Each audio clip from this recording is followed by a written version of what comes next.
Sarah avait 34 ans et depuis 6 ans, elle rêvait d'être mère.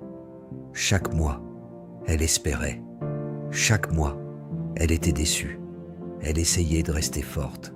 Elle disait que ce n'était pas grave, que le moment viendrait. Mais au fond d'elle, la peur grandissait.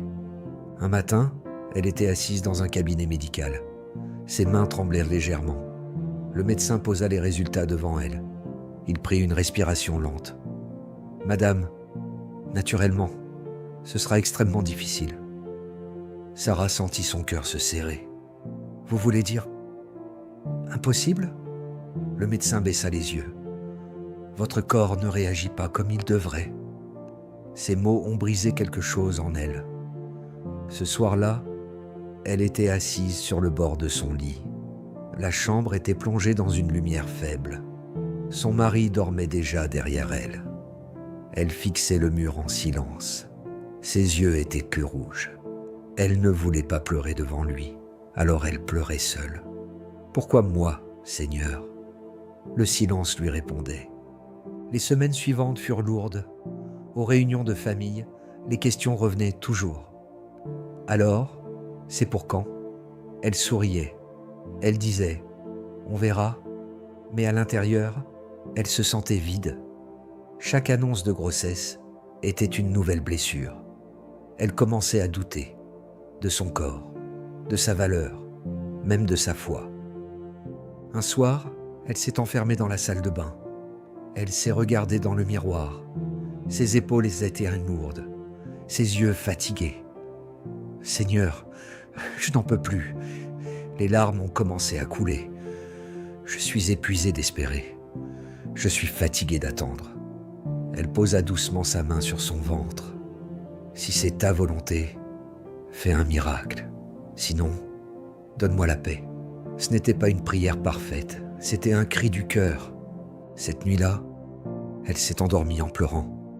Mais le lendemain, quelque chose avait changé. Pas à l'extérieur. À l'intérieur, une paix étrange, une confiance silencieuse.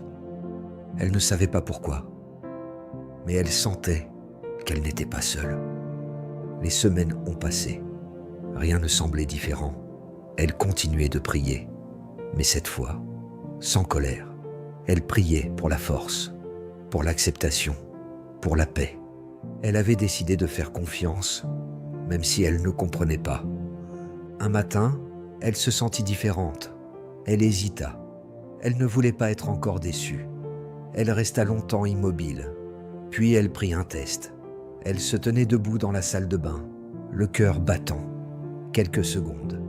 Puis 2 lignes apparurent. Elle cligna des yeux. Elle pensa que c'était une erreur. Les larmes montèrent. Elle tremblait. Elle était choquée. Puis elle s'effondra en sanglots. Mais cette fois, ce n'était pas des larmes de tristesse. C'était des larmes de joie. Quelques mois plus tard, elle tenait un bébé dans ses bras. Elle regardait ce petit visage. Elle repensa au cabinet médical, aux nuits de larmes, aux mots impossibles. Et elle sourit. Les médecins avaient dit non, mais Dieu avait dit autrement. Parfois, le miracle n'arrive pas quand on l'exige. Il arrive quand notre cœur est prêt à faire confiance. Si tu traverses une saison d'attente, ne perds pas espoir. Ce qui semble impossible aux hommes est possible pour Dieu.